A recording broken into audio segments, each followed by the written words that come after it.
हर मेहर बाबा की जय. The Joyce path మనము కొద్ది నెలలుగా చదువుకుంటున్నటువంటి పుస్తకం. ఇది కొద్ది రోజుల్లో ముగియబోతోంది. ఆల్మోస్ట్ చివరికొచ్చాం. అవతార పురుషుడైన మెహర్ బాబా యొక్క సోదరి మనీజా ఇరానీ గురించినటువంటి ఆమె చెప్పినటువంటి అనేక విషయాల్ని ఈ పుస్తకంలో మనం చదువుకుంటూ ఉన్నాము. 1970 సంవత్సరము ఆ తర్వాత రోజుల్లో అలాగే మెహ్రా కూడా బాబాను చేరిన తర్వాత మణి ఏ విధంగా మెహ్రాను అనుసరిస్తూ, మెహ్రా చెప్పిన విధంగా చేస్తూ, బాబా ఫోటోలకు పూలను సమర్పిస్తూ, ఎంతో ప్రత్యేకమైనటువంటి ఆరాధనతో అక్కడ కనిపించేదో ఈ పుస్తకంలో వివరించబడింది. అనేక కథనాలను మణి చెప్తూ ఉండేది. ఆ రోజుల్లో జరిగినటువంటి అనేక విషయాలు అక్కడికొచ్చినటువంటి వాళ్ళందరూ కూడా బాబా ప్రేమికులు, యాత్రికులు అందరూ కూడా ఎంతో శ్రద్ధగా వింటూ ఉండేవారు. బాబా క్యాబిన్ మనకందరికీ తెలుసు. అక్కడే మన స్ట్రెచ్చర్‌ని గురించి కూడా మనం గతంలో చదువుకున్నాం. ఆ స్ట్రెచ్చర్ కూడా ఆ గదిలోనే ఉంటుంది ఇప్పటికీ కూడా. మనమందరం కూడా మెహరాబాద్ వెళ్ళిన ప్రతి వారు కూడా, ప్రతి పూట కూడా అక్కడికి కూడా వెళ్ళి బాబా దర్శనం చేసుకుంటూ ఉంటాం. ఒకరోజు ఆ క్యాబిన్ గురించి మణి తన హావభావ ప్రకటనలతో, అలాగే నటనా వైదుష్యాన్ని వెల్లడిస్తూ చెప్పినటువంటి సంఘటనల్లో ఒకటి ఇక్కడ పొందుపరచబడింది. బాబా క్యాబిన్‌లో ఆల్మోస్ట్ చాలా రోజులు అక్కడ ఉన్నారు. కొన్ని రోజులు ఏకాంతవాసం చేసేవారు. ఆ క్యాబిన్‌లో ఉన్న సమయంలో ఒక దూడ వచ్చిందట అక్కడికి. బాబా ఆ దూడకు తన దగ్గరున్నటువంటి బ్రెడ్ ముక్కను అందించారు. అది చూసినటువంటి బాబా దగ్గరున్నటువంటి చెమ్మనేటటువంటి కుక్క దాని వెంటపడింది. దూడ కుక్కను చూసి బెదిరిపోతూ అది కూడా ముందుకు పరిగెట్టింది. అలా పరిగెడుతూ బాబా క్యాబిన్ చుట్టూ 2 కూడా పరిగెత్తసాగాయి. ఒకదాని వెంట ఒకటిగా పరిగెత్తసాగాయి. నిజానికి చూసే వాళ్ళందరికీ కూడా అది తమాషాగా అనిపించింది. నిజ ఆ కుక్క వెంబడి దూడ పరిగెడుతోందా? దూడ వెంబడి కుక్క పరిగెడుతోందో అర్థం కాని పరిస్థితి. అలా 2 కూడా అలసిపోయే వరకు పరిగెత్తాయిట. ఈ కథలను పిల్లలకు మణి వర్ణిస్తూ, నటిస్తూ కూడా చూపించి చెప్పేది. గురించి చెప్పాలంటే తొలి రోజుల్లో బాబా ఆహ్, స్త్రీ మండలి వారితో మెహరాబాద్ కొండ మీద ఉన్న రోజుల్లో గాడి మీద కూర్చొని ఉండేవారు. చుట్టూ స్త్రీ మండలి వారందరూ కూడా చేరేవారు. ఆ సమయంలో ఒకరోజు చెమ్మనే కుక్క బాబా దగ్గరే కూర్చుని ఉంది. మణి బాబా దగ్గరకు వెళ్ళబోతూ ఉండగా మరి అది ఏమనుకుందో ఏమో తెలీదు గానీ, వెంటనే ఆ చెమ్మనే కుక్క మణి గెడ్డాన్ని కరిచింది. బాబాకు చాలా కోపం వచ్చింది. తీవ్రమైనటువంటి కోపంతో దానిని దండించారు. కానీ అది బాబా కొడుతూ ఉండగా అది ఏమాత్రము కిక్కురుమనలేదట. ఎదురు తిరగలేదు. అంటే బాబా దెబ్బలను భరిస్తూ ఓర్పుగా, సహనంగా అలాగే కూర్చుండిపోయింది. నేను చేసిన పనికి బాబా ఇచ్చే శిక్ష న్యాయమైనది అంటూ అనుకుంటూ అలా కూర్చుని ఉందా అనిపించిందట. ఆ తర్వాత మనము స్ట్రెచ్చర్ గురించి చదువుకున్నాము. అక్కడ ఈ మణి, మెహ్రా అక్కడ ఉండేటటువంటి బాబా ఫోటోలన్నిటికీ కూడా ఎలా పూలను అలంకరించేవారో ఎంతో వివరంగా తెలియజేయబడింది.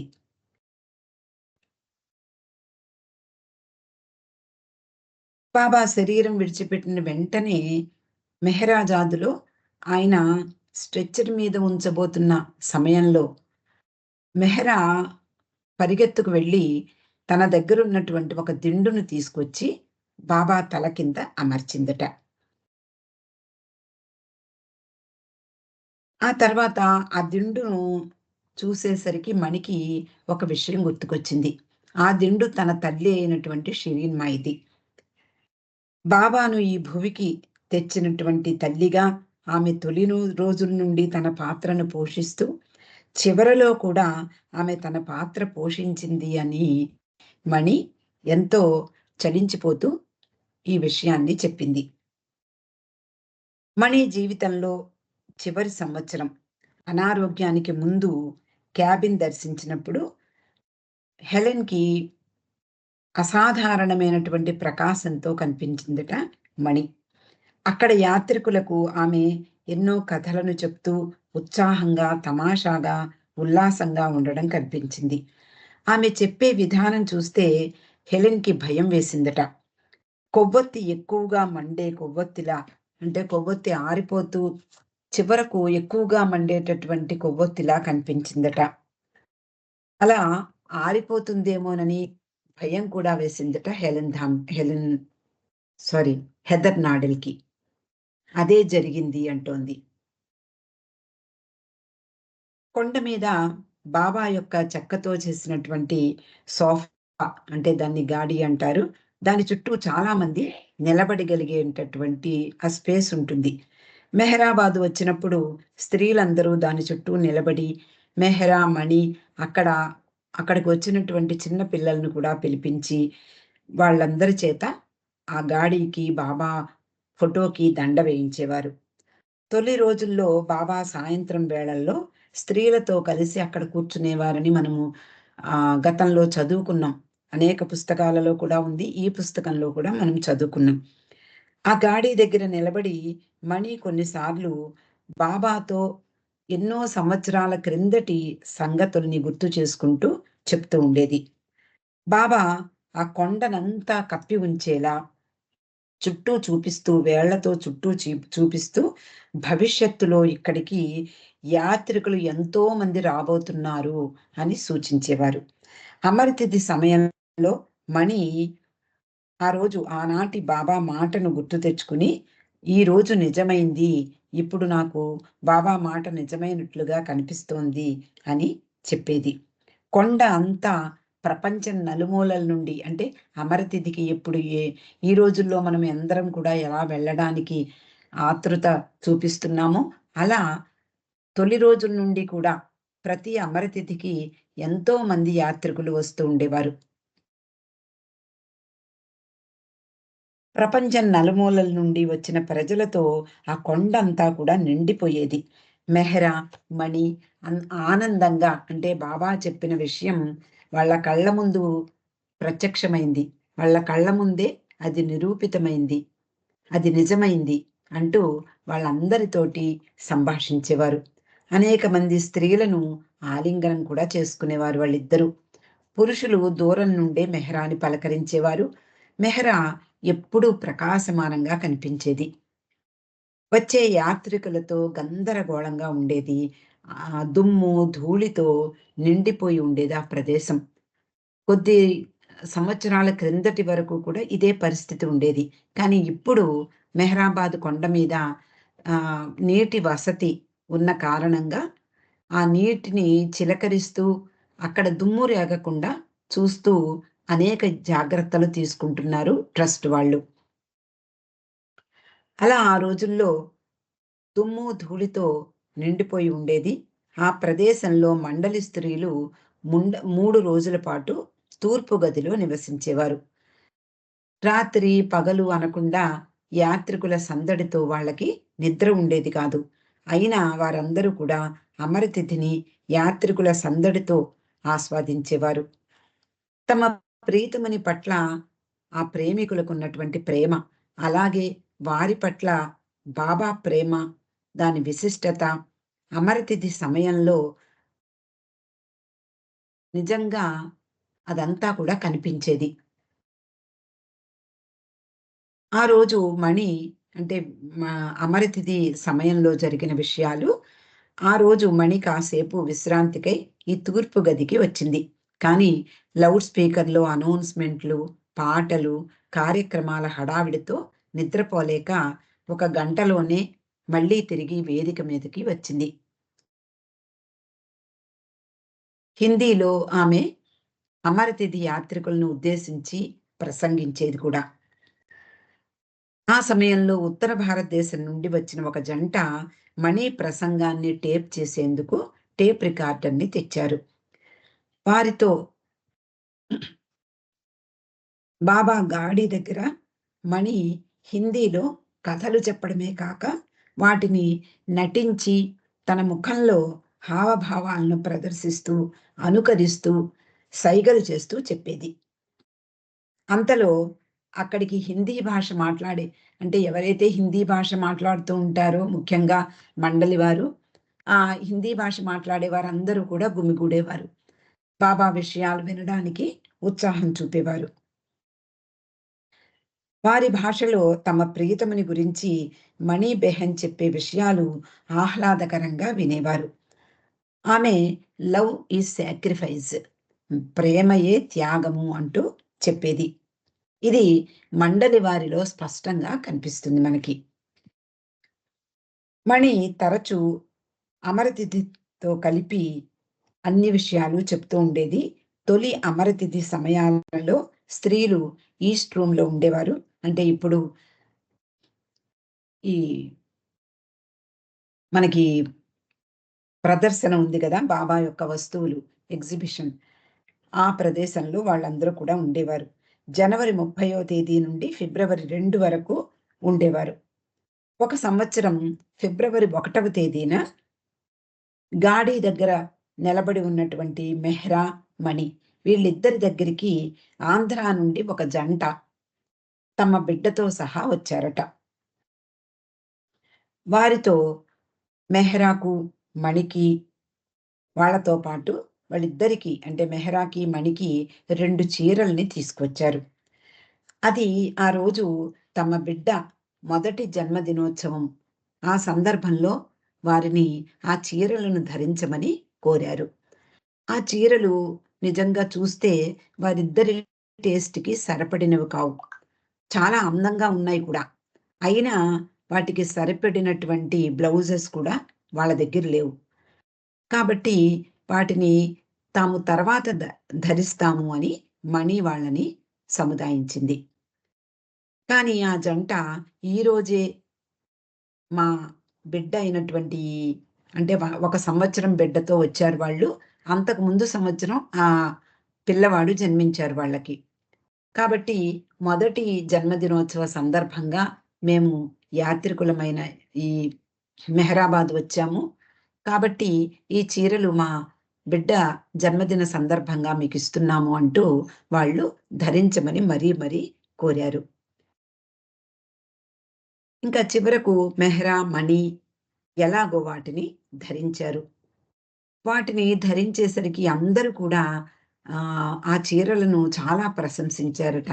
ఆ చీరల్లో మెహ్రా, మణి ఇద్దరూ బాగున్నారు అంటూ కూడా చాలామంది ప్రశంసించారు. అలా ఆ రోజు జరిగినటువంటి ఆ సంఘటనకు ఇంకా కొనసాగింపు ఉంది. మెహ్రా, మణి బాబాను చేరిపోయారు. ఆ తర్వాత మళ్ళీ ఈ సంఘటన పునరావృతమవుతున్నట్టుగా కనిపిస్తుంది. మెహరాబాద్‌లో యంగ్ అడల్ట్ సహవాస్ ఇప్పటికి కూడా ప్రతి సంవత్సరము చిన్నవారి నుండి 35 సంవత్సరాల లోపులు వయసులో ఉండేటటువంటి వాళ్ళందరికీ కూడా ఒక యంగ్ అడల్ట్ సహవాస్ అని నిర్వహిస్తారు.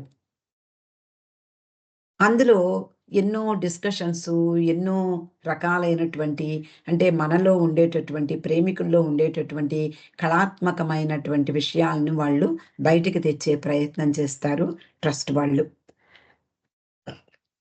ఆ రోజు మెహరాబాద్‌లో యంగ్ అడల్ట్ సహవాస్ జరుగుతోంది. యూత్ ఆ Sahavas. Youth youth Sahavas. Youth Sahavas youth Sahavas వేరండి. యంగ్ అడల్ట్ సహవాస్ అంటే ఇది యూత్‌కి అంటే యువకులకి అలాగే పెద్దవాళ్ళకి కూడా అడల్ట్ అంటే ఈ 35 సంవత్సరాల లోపులో ఉన్నటువంటి వాళ్ళందరికీ కూడా ఈ సహవాస్ జరుగుతూ ఉంటుంది. ఈ డిస్కషన్‌లో 2 సెషన్స్ ఉన్నాయిట. ఈ దీంట్లో మెహ్రా జ్ఞాపకాలు, మణి జ్ఞాపకాలు వీటిని గురించి అక్కడికొచ్చినటువంటి సహవాసీలు, అలాగే యూత్ అండ్ అడల్ట్ ఈ ఇద్దరూ కూడా అందులో పాల్గొనాలి. అంటే వాళ్ళకున్నటువంటి జ్ఞాపకాల్ని అందరితోటి పంచుకోవాలి. అందులో ఒక యువకుడు పాల్గొన్నాడు. ఆంధ్ర నుండి వచ్చాడు. అందరూ చెప్పడం అయిపోయిన తర్వాత చివరిలో అతడు నిలబడ్డాడు. చాలా సిగ్గుపడుతూ మణిని గుర్తు చేసుకుంటూ తనకి తెలిసినటువంటి విషయాన్ని చెప్పాడు. తన మొదటి పుట్టినరోజున తన తల్లిదండ్రులు మెహరాని, మణిని కలిసి తన పుట్టినరోజు సందర్భంగా వాళ్ళకి చీరలివ్వడము, వాళ్ళు వాటిని ధరించడము, ఇవన్నీ తన తల్లిదండ్రులు చెప్పగా ఆ సహవాసులో అతడు మిగిలిన వాళ్ళందరితో పంచుకున్నాడు. మేమేనండి వాళ్ళం. అవునా? జై బాబా! జై బాబా! మీ అబ్బాయి పేరు? మెహర్ వెంకట్. వెంకటేనా? Very good. Very good. జై జై బాబా! చూసారా మనకి ఎవరు ఈ అబ్బాయి పేరు లేదే ఇక్కడ అనుకున్నాను నేను. ఎవరి పేరో నాకు తెలియలేదు. బాబా ఎలాగ కనెక్ట్ చేస్తారో చూడండి. వాళ్ళ అబ్బాయి సంగతులు వాళ్ళే చెప్పినటువంటి సంఘటనలు ఇప్పుడు మనం చదువుకుంటున్నాం. వాళ్ళు కూడా పాల్గొంటున్నారు. ఇలా ఆయన ఎంతో సిగ్గుపడుతూ మణిని గుర్తు చేసుకుంటూ విషయం చెప్పాడు. తన మొదటి పుట్టినరోజున తన తల్లిదండ్రులు మెహ్రా మణిలను కలుసుకున్న విషయం తెలిపాడు. అప్పటి నుండి ప్రతి అమర తిథికి బాబాను కలవడం వాళ్ళ అలవాటుగా మారిపోయింది. నిజానికి ఆ చిన్న వయసులో అతనికి అర్థం కాలేదట. బాబా మన ఇంట్లో ఉన్నారు కదా! ప్రతి అమర తిథికి ఆయన దర్శనానికి వెళ్ళడం ఎందుకు అని కూడా అనుకున్నట్ట. తన పుట్టినరోజు నాడు మెహర్ ఆంటీని, మణి ఆంటీని కలవడానికి వెళ్ళాలని అనుకునేవాడు. వారిద్దరూ ఒక చిన్న బహుమతిని కూడా సిద్ధం చేసేవారు. మణి జీవితంలో చివరి సంవత్సరం. ఆసారి ఆమెకు ఏమాత్రము ఆరోగ్యం బాగోలేదు. అనారోగ్యంతో చాలా కష్టపడుతూ ఉంది. అందువలన ఆమె జనవరి 30వ తేదీన వచ్చి సమాధిలో బాబా దర్శనం చేసుకుని ఆమె మెహరాజాద్ తిరిగి వెళ్ళిపోయింది. ఆసారి అమరతిథి కార్యక్రమాల్లో ఆవిడ పాల్గొనలేదు. ఈ ఆంధ్రాకు చెందిన యువకుడు అంటే మెహర్ వెంకట్ మణిని కలవలేకపోయాడు. అంటే మణి కోసం చూసాడు. మణి యొక్క గ్రీటింగ్సు, మణి యొక్క హ్యాపీ బర్త్‌డే గ్రీటింగ్స్ అందుకోవాలని ప్రతి సంవత్సరం అందుకునేటటువంటి అలవాటు కోసం ఆయన మణి కోసం తిరిగాడు. కానీ మణి కనిపించలేదు. మనసారి అతని కోసం వెతుకుతూ ఉంది. వెతుకుతూ ఉన్నప్పుడు అతనిని గుర్తించి ఎలాగో ఆ గ్రూప్‌లో అందరిలో అతన్ని గుర్తించి మణి నీకివ్వమని చెప్పి ఇచ్చింది అంటూ ఒక చిన్న బహుమతిని అతనికి ఇవ్వడం జరిగింది. అతడు ఈ విషయం చెబుతూ అంటే ఈ యంగ్ అడల్ట్ సహవాస్‌లో ఈ విషయాన్ని చెప్తూ మణిని గుర్తు చేసుకుంటూ వెక్కి వెక్కి ఏడ్చాడట. అలా అదొక మధురమైనటువంటి సంఘటనగా మనం చెప్పుకోవచ్చు. మనకి తెలిసినటువంటి హ్మ్, మనకి రోజు మన ఈ టీమ్స్‌లో పాల్గొనేటటువంటి అందులో మొట్టమొదటే ఇద్దరు కూడా వాళ్ళు పాడుతూ ఉంటారు. బాబా సంకీర్తన చేస్తూ ఉంటారు. నమో మెహర్ బాబా పాడుతూ ఉంటారు. అలాంటి వాళ్ళ బిడ్డ యొక్క జ్ఞాపకాలు హెదర్ నాడెల్ ఈ పుస్తకంలో పొందుపరిచింది. మణి అనేది మనము అనుభవించినటువంటి దాని వాసన వచ్చినటువంటి యాత్రికులు కూడా అనుభవించనివ్వండి అనేదట. అంటే బాబాతో మండలి వాళ్ళు ఎలా జీవించారో, ఎంత సాధారణమైనటువంటి జీవితాన్ని గడిపారో, అవన్నీ కూడా యాత్రికులు కూడా అనుభూతి పొందాలి. వాళ్ళకందరికీ కావలసినటువంటి సౌకర్యాలు సమకూరుస్తూ పోతే, అక్కడ నిజానికి బాబా ప్రేమ లోటు కనిపిస్తుంది. కాబట్టి బాబాతో మండలి జీవించిన త్యాగమయ జీవితం యొక్క అనుభూతిని పొందేలా యాత్రికులు కొంత కష్టాన్ని, అసౌకర్యాన్ని, లేమిని అనుభవించాలి అనేదట మణి.